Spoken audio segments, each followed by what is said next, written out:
Fala galera, ligado aqui no canal Expresso. Terminou agora no Peru, em Arequipa, Vasco 3, Melgar 3. Depois do Vasco ter aberto 2 gols de diferença 2 vezes na partida, não soube controlar o jogo, não soube jogar. E o empate acaba saindo barato pro Vasco. Vou falar dessa partida, vou falar de tudo o que aconteceu. Mais uma vez a irritação que o Vasco causa na sua torcida. Mas depois que você se inscrever, dá o like e compartilhar, valeu? Então galera, o Vasco fez uma partida hoje, jogando fora de casa pela estreia da Sul-Americana, muito ruim. Por quê? Porque o Vasco não soube controlar o jogo em diversos momentos que teve vantagem no placar. Hoje o Felipe Coutinho, numa partida muito inspirada, primeiro chute dele a gol, primeiro chute do Vasco ao gol, primeiro chute do jogo, ele faz 1-0, um golaço, estilo Felipe Coutinho, aquela batidinha seca, com curvinha, jogando no ângulo superior do goleiro. Vasco saindo na frente, fazendo 1-0, a gente esperava que o Vasco tivesse um pouco mais de tranquilidade para conseguir controlar o jogo, mas se tem uma coisa que esse time do Vasco não sabe fazer é controlar jogos, controlar jogos tocando bola, achando o melhor posicionamento do companheiro. A gente já nem espera que o Vasco saia atacando pelas pontas em contra-ataque para tentar matar o jogo ou fazer o segundo. A gente só espera que o Vasco mantenha a posse de bola minimamente. E foi tudo que o Vasco não fez logo a partir de 1 minuto que fez 1-0. Que o Melgar veio para cima com tudo, um time muito limitado. O líder do campeonato peruano não pode botar medo no 10º colocado do campeonato brasileiro, não pode, a diferença é muito grande de investimento, de qualidade técnica, não pode. O líder do campeonato peruano, ele pode fazer frente com os rebaixados do campeonato brasileiro, mas com o 10º colocado não pode, com esse time do Vasco, que tem o investimento de Felipe Coutinho, Verratti, Adson, Tietê, tem a zaga com o Maurício Lemos hoje, que fez uma partida razoável até tomar o gol ali nas costas dele. Então, não pode ter medo de Melgar. E o Vasco hoje jogou com medo do Melgar. Felipe Coutinho, como eu falei, numa partida muito inspirada, que se talvez, eu arrisco a dizer, se não fosse o Felipe Coutinho inspirado hoje, o Vasco perderia o jogo, e não perderia por pouco, talvez perdesse até por uma goleada. Mas, tava dando tudo certo, cara.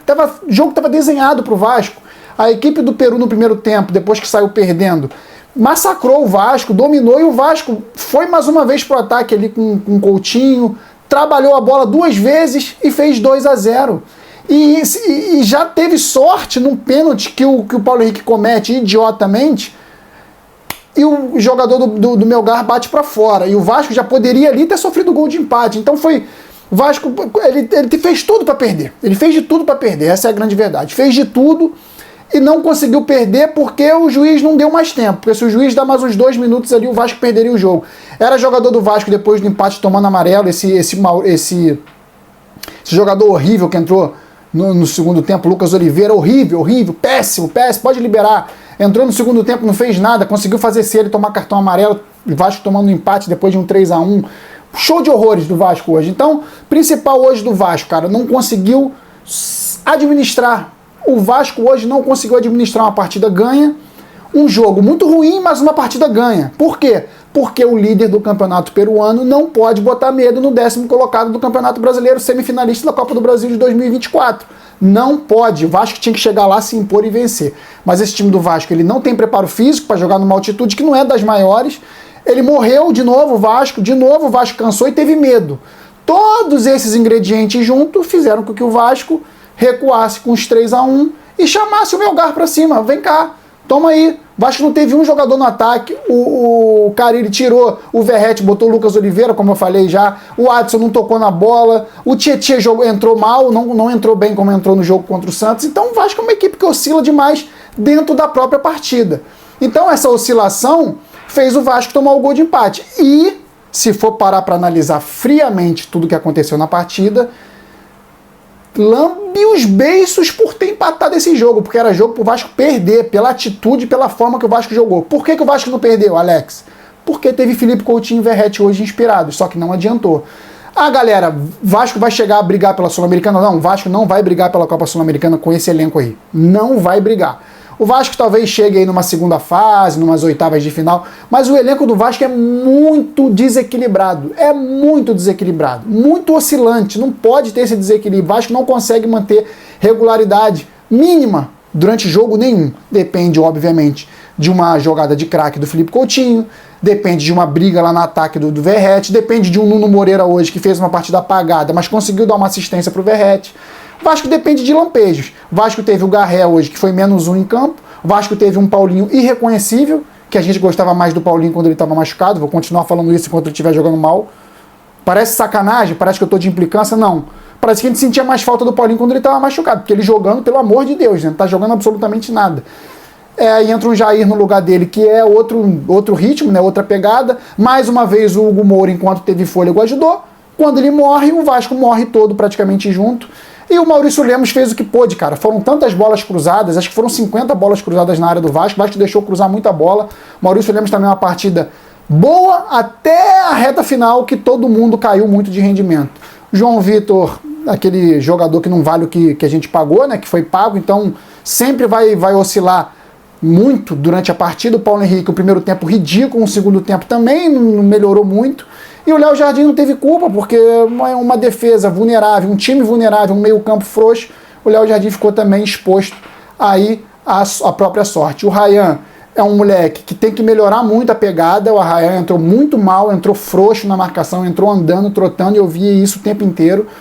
E o Vasco hoje fez uma péssima partida, e o resultado de 3-3, por mais que vocês entendam que tenha sido péssimo, porque foi depois de um 3-1, o Vasco pode ter certeza, saiu no lucro hoje, porque era para perder. Então vamos para as notas aqui individual. Nota 6 para o Léo Jardim. Paulo Henrique hoje, um péssimo primeiro tempo, cometeu um pênalti idiota, nota 3. João Vitor hoje também não passou muita segurança. A transmissão estava dizendo que a zaga do Vasco estava segura. Eu não vi segurança nenhuma no sistema defensivo do Vasco como um todo, então nota 4 para o João Vitor. O Maurício Lemos talvez tenha sido o melhor ali do sistema defensivo, nota 6,5. O Lucas Piton, cara, o Lucas Piton tomou o gol foi nas costas dele o gol de empate, mas não vou culpar ele sozinho não, tá? Porque o Vasco foi frouxo como um todo no sistema defensivo. Mas ele marcando, todos nós já sabemos que é péssimo. Então nota 4 para o Lucas Piton. Paulinho mal no primeiro tempo demais, no segundo tempo volta já o Jair no lugar dele, enquanto teve em campo no primeiro tempo jogou muito mal. Nota 4 para o Paulinho. O Hugo Moura, como eu falei, morreu também no segundo tempo, é um jogador que o Vasco tem que olhar com cuidado, porque todo jogo ele morre, e na altitude ia morrer, óbvio que ia morrer, e ficou até o final. Nota 5 para o Hugo Moura. O Felipe Coutinho é craque. Felipe Coutinho, eu afirmo aqui categoricamente, Felipe Coutinho, o Vasco atrapalha o Felipe Coutinho. O Vasco atrapalha o Felipe Coutinho, não é o contrário, pode ter certeza disso. Nota 8,5 para o Felipe Coutinho. O Garré hoje inexistente, 1 a menos, nota 0. Não viu o Garré em campo, não recompôs.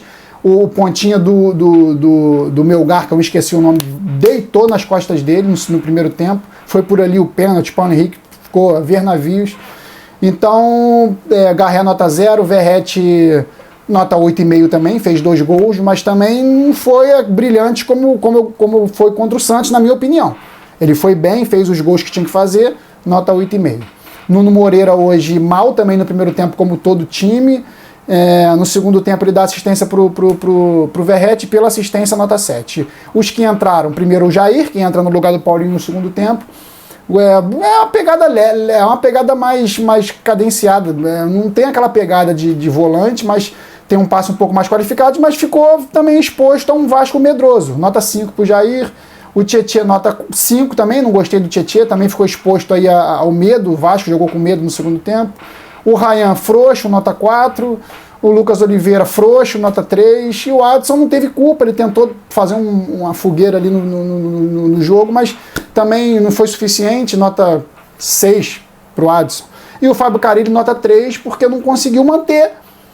Como ele conseguiu fazer contra o Santos, ele não conseguiu hoje minimamente manter o Vasco vencendo jogando mal. O Vasco venceria jogando muito mal. Se o Vasco vence por 3-1, 3-2, eu ia vir aqui falar que o Vasco jogou mal. Não foi porque o Vasco empatou que eu tô falando que o Vasco jogou mal, não. Porque esse jogo, ele foi desenhado para o Vasco perder. E o Vasco hoje empata um jogo que poderia ter ganho jogando mal, mas que não soube ler a partida e nos últimos 11 minutos tomou o gol de empate.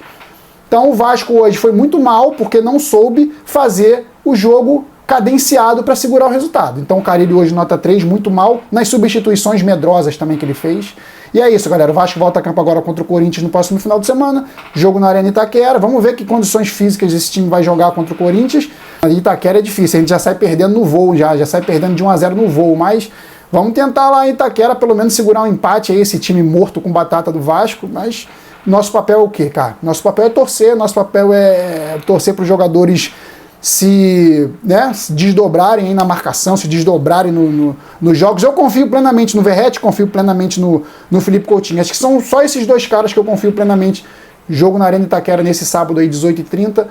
Não sei que condições o Vasco vai entrar em campo, mas eu espero que o Vasco não faça mais uma vergonha em Itaquera, que tem feito várias. Então é isso, galera. Valeu. Volto aí no sábado para fazer o pós-jogo de Vasco e Corinthians. Saiu aqui chateado, porque o Vasco poderia ter vencido, com a atuação péssima de qualquer jeito, mas poderia ter vencido. E agora na Sul-Americana, Vasco pega agora o Puerto Cabello em São Januário. Aí, galera, tem que vencer. Se não vencer, esquece, já desiste da primeira fase da Copa Sul-Americana. É isso, saudações vascaínas sempre. Fui!